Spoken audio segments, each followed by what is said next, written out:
friends. Welcome to the Sip and Chat podcast. I am your host, Tracee Lee. And on this episode, I'm excited to share with the end of the 50th year of hip hop coming to a close. I figure why not me, Tracee Lee, answer the question of when did you fall in love with hip hop? So, hip hop being 50 years old means that when hip hop came out, I was 5, right? No, not 40 years, 50 years. So I wasn't even born yet when hip hop came out, right? So when I was born, hip hop had been doing its thing for 5 years. And so, it's hip hop, right? Right? So before I tell you when I fell in love with hip hop, let me share with you when I was introduced to hip hop. So 1987. Okay, I know, but when I say that, many people will already know what I'm about to say, even more. But 1987. Now I'm the youngest in my family, right? Like my immediate family. So clearly, most of my introductions to a lot of things in life came from my older siblings, and my cousins lived with us at the time as well, and so they were two siblings, right? And so their influence was heavy for me. So 1987, we're all downstairs. I probably was like playing with dolls or doing whatever, and they debuted Criminal Minded on the radio, right? The stereo that we had. So we were all, listening or whatever. They're like snapping off. Now I don't know who put them on, or I don't know the things. So just to kind of give you a little bit of perspective, my brother's 5 years older, so everybody's 5 years older and above, right? So I don't know where they were being influenced, who was listening to whatever, because clearly it was not being played on the radio at that time. So we're listening to Criminal Minded, and to this day, I can go word for word on that whole album from beginning to end as a result of the introduction. Now, that was not when I fell in love with hip hop. That's just when I was introduced, okay? And so, you know what? I'm sorry, y'all. Before we jump all the way in, I didn't tell you what I was sipping on. So today, I could have went all the way to a whole place, but I didn't want to do that today. I'll probably save that for another episode. But today I'm just having some water that I've infused with some CBD. That's it, right? I just want to chill out or whatever. So yeah, that's the gist. That's the water there, and the CBD is in the water, and I love to do that. So anyway, moving on. So that's what I'm sipping on. And so yeah, I was introduced to hip hop with KRS-One, Boogie Down Productions, Criminal Minded. I love KRS-One and all that he's done throughout his life since that album. He can do no wrong to me, okay? Now, I don't know much about the man, but that's when I was introduced. I can say with confidence that I didn't fall in love with hip-hop until I heard Troy. Now, for those who don't know, Troy is They Reminisce Over You by Pete Rock and CL Smooth. That came out in 1992. I was in the 8th grade, graduating from middle school, on my way to high school.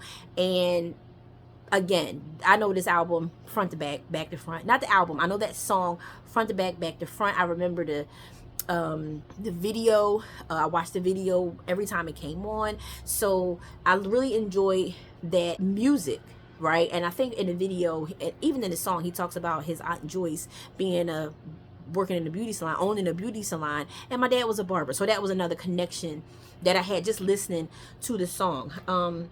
So Pete Rock, CL Smooth, so that was when I fell in love. I loved that song. I know for a fact that I had that single. And yeah, I just love the song. I love the rhythm of it. I love the smoothness of it. And so, one day my husband and I were talking, and we were just talking about hip hop. And I was saying to him that, I don't really feel like I'm a hip hop head. I feel like I'm, more R&B. I don't feel like I'm hip hop at all.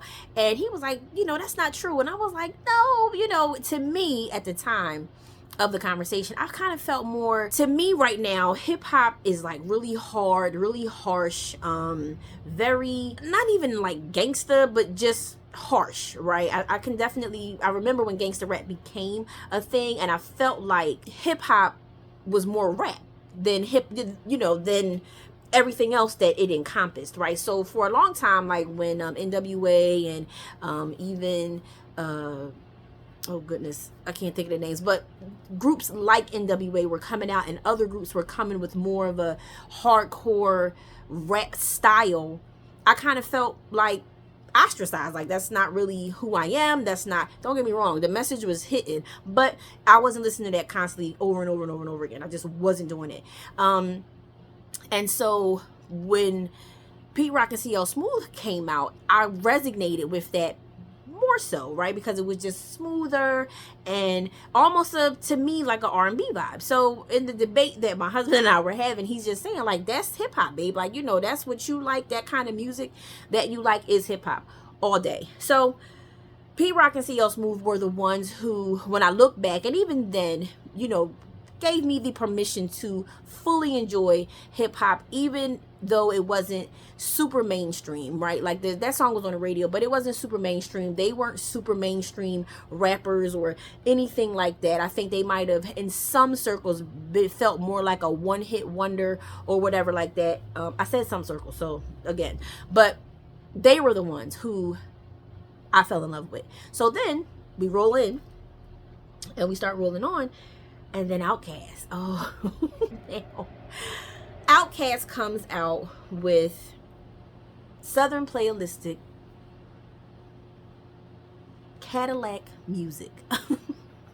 Now, prior to that, when Outkast came out, and they were smooth, melodic, rapping, just hitting, right? They're hitting all the things, and I've been in love with them since 1994. I've been in love with Andre, then I moved over to Big Boy, then I'm back to Andre. I love them both, right? Like I just loved everything that they were as far as representing the South, and I identified again with that smooth, just real calm type of music. And so that was like another push towards me falling in love with hip hop, right?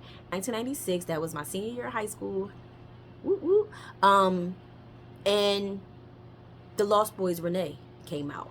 So that whole, anything on billboards from 1996, I'm rocking with that, because that was just like the epitome of, I'm about to take on this world, right? So at 18, I really felt like I had the world at my fingers, and like I was going to do all of the things, you know what I mean? Like, and I'm just like, yes. And so I'm not, the soundtrack of 1996, I absolutely love. And number one for me was Renee by the Lost Boys. And I've been in love with the Lost Boys, Mr. Cheeks, since, right? Anything they come out with, I don't even think I ever heard a song that I didn't like from them. And then I saw them on Drink Champs, and their interview was amazing. So it just kind of confirmed my joy of hip hop with them in 1996. So yeah, that was another song that reinforced my love for hip hop. And again, going back to the conversation that I was having with my husband, it really helped to solidify that I too was in love with hip hop. I grew up with hip hop, right? So, and I didn't really think that. Like I said, I'm a big R&B type woman, so sometimes I just dismiss hip hop as not for me or whatever. 97, my year in college. Camp Lo, Lucchini. This is it. Like that, to this day, I love that song, and like it's been getting a lot of play. I think like some TikTokers are like really getting their hands on it. I don't know, but it's coming up on my YouTube music and all that stuff. And so it's like, oh my god. And then my favorite part, my husband and I was in a car one day and we were singing it, and they were singing the Amaretta. I see Spumante and Amaretta, and I'm cracking up because that was it, right? I was drinking that. I don't think I had Amaretta yet, but it's so funny how influential these artists were even back then. I mean, clearly we can look back now and Ciroc and all the drinks and what was it? Oh God, Alizé, you know what I mean? Like all of these things that we drank as a result of it being in the song. We wanted to try it out or whatever. But even back in '97, you know, I'm getting those drinks because that's in the song that I really love, right? So I just think that's really funny.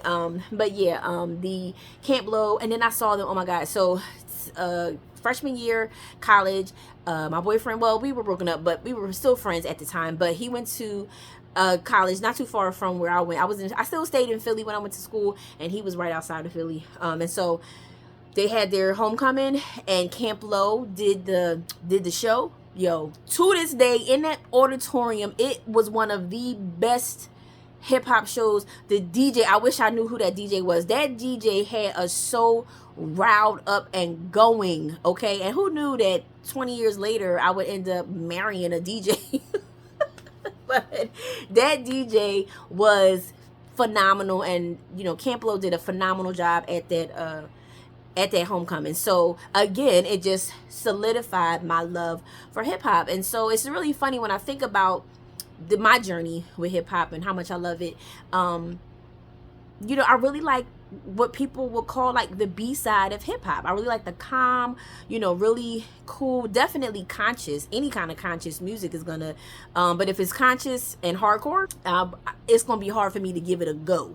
I'll probably listen to it eventually, but if it's like almost singing R&B-ish, oh my God, I'm about to leave out. So here's some honorable mentions, but this is not an honorable mention. This really should have been in the lineup of, but see, again, it's more R&B to me, even though she's a rapper, right? She was introduced to us rapping with the Fugees, but Lauryn Hill's album, yes, to me, it's definitely R&B, but come on.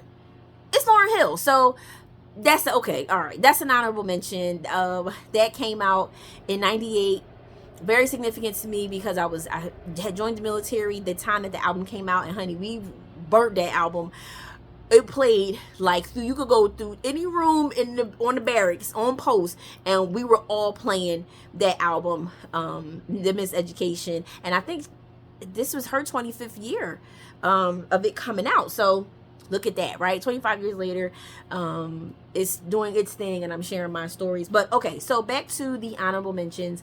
Diggable Planets for sure, Tribe Called Quest, and yeah, like I just really thank you, hip hop, for all that you've done, for growing up with me, for allowing all of us who love hip hop to find our set, right, that we resonate with, okay? And to, you know, again, like I said, for a lot of us, or a lot of people would say that every album that I named could be a B-side album, even if the artist was huge, you know, it's still kind of very low-key, and as my husband likes to call, backpackerish, right? And so, yeah, I was a backpacker, and this is the kind of music that I enjoyed.